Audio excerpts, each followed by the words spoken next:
Hey guys, welcome back to this channel. Give me a second. Hope you guys have a wonderful day.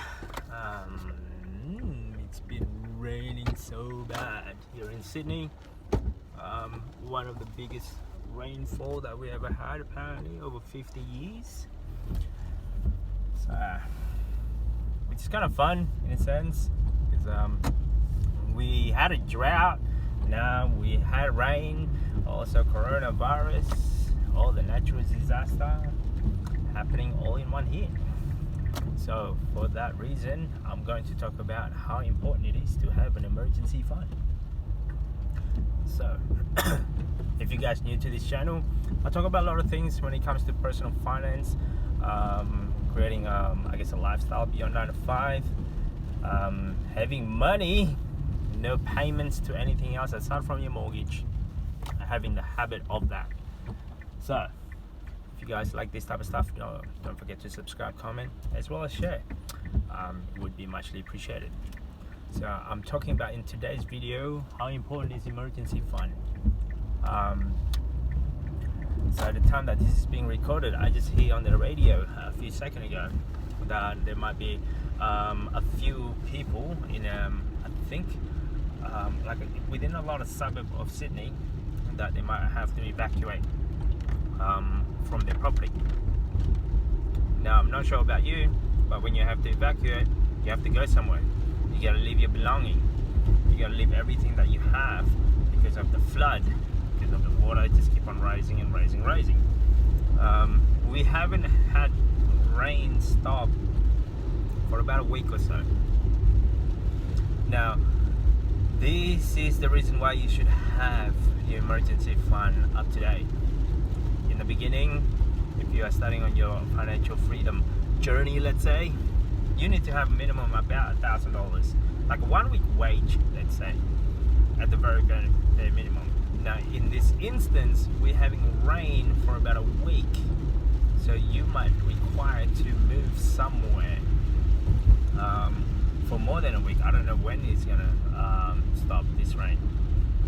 So that means you don't have a place to live somewhere for more than a week. So how much would that be costing you? Let's say on accommodation alone. That's one. You probably have to take time off work. That's two. And you have to figure out lots of things along I guess your life. How is your property insured? Is your belonging insured? All your valuables, it's going to get destroyed because of water damage or so. So having an emergency fund, if you don't have any insurance, that helps a lot. Like for me anyway, I go along in the sense of you need to have minimum of 1 year wage as your emergency fund, because who knows, like this rain might go a lot more longer than you expected and all of your belonging will all gone, so you need to replace that. Like for example, maybe you need to replace your fridge, your clothing, your bed, what else, all your appliances, a washing machine, basic need, microwave and all that stuff. It's probably going to get destroyed if it's going through your if there's a flood in your property. So this is why emergency fund is one of the most important things when it comes to your personal finance. You kind of need to have that. Without having an emergency fund, this is going to be a lot more stressful on you. If you're a family, it's going to be taking a lot more toll on you financially, especially if you lost your job as well. So due to pandemic and you haven't found like a full-time job that can get you back on your feet. So hence why, like, on a good time, most people forget about this in case of emergency. On a good time, when you have a job, great, you have all of this disposable income, you probably rack up a credit card debt. Whatever offer that people provide you, or whatever company offer that they're trying to provide you, probably take it. Or because you can afford it, in a sense. That's what you keep on telling yourself. So I'll say it's the other way around. Just because there is an offer on the table of a credit card, afterpay, payment plan, this and that, for like a lot of this, I guess, payment system. Just because you've been offered, suggestion don't take it. The way I looked at my life now, if you can't pay it in cash, you should not get it, except for the house mortgage. Because that's how I live my life in a sense. So that's how I see things. I mean, for example, this car.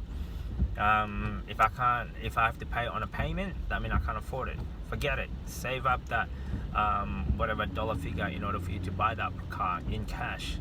Because this way, if let's say if your property is flooded, you're off work, you're sick, and you need to take time off, but in the back of your mind, you have to remember that you have to have X amount of dollars for your repayment, either on a car or on your rent or mortgage repayment.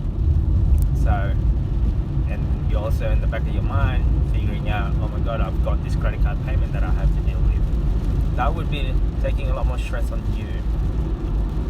Life without stress is happiness. Maybe. Well, for me it is. I can sleep at night. I don't have to deal with all the stress involved.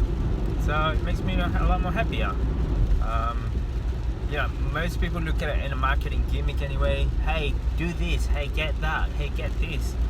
In order for you to be happy. I'll say, hey, not having any payments makes me happy. Not having payments, I can do whatever I want.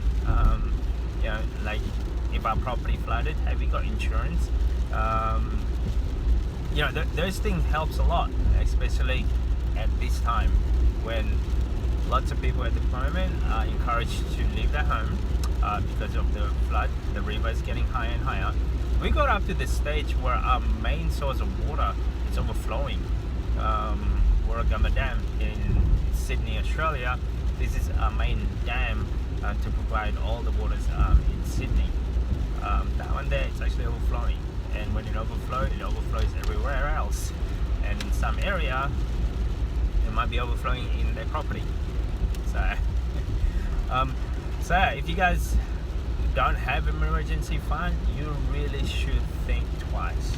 You should start saving up for an emergency fund. It starts with maybe $100. If you save up just $100, and then gradually increase that to whatever 1 week wage is for you. If it's $500 per week that how much you're earning, then $500. If it's $1,000, then $1,000 is an emergency fund. As long as you have 1 week of wage, I say. More like, how much would it cost you in order to you to survive in 1 week? So counting into an account of, let's say, rent, water, food, electricity, all of the everyday, for you to breathe in your city, how much does it cost you? That's how I look at things. And then from that 1 week, I increase that gradually over to 1 year, whatever the expenditure is for 1 year. Now, if you have a lot of payments on the side, example, car payments and a credit card payment, at the very least, within that 3 to 6 months, once you have the 3-6 months emergency fund, then I'll attack all the payment. Whether you have to sell your car to get a car that is a prepaid without having any payments, it's much easier. Yeah, it might be a little bit more older than what you're comfortable using, but hey, a car is a car to get you point A to point B. But if you don't have any payments on that car, it gives you less stress. Now, consumer debt. I'm talking about the credit card debt. The credit card debt, well, I try not to use them ever again. Once you pay it off, it doesn't mean that you have to going back in that system. Once you pay it off, close it, cut it off, and never contact them again. Because any consumer debt, there is bound to be an interest occur with it.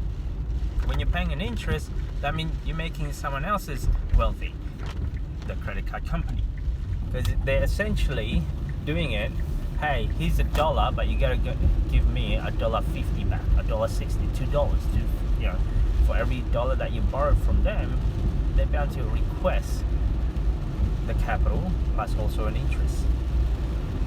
Credit card debt is not worth having a piece of plastic, titanium, whatever the status that you have on your card. It's not worth having. I've got a debit card. That's it. I've got one, even though I learned I don't even need it. So figuring out, is it a want or is it a need? Anyway, that's just my 2 cents, guys. Don't forget to subscribe, comment, guys, and I will see you on the next video.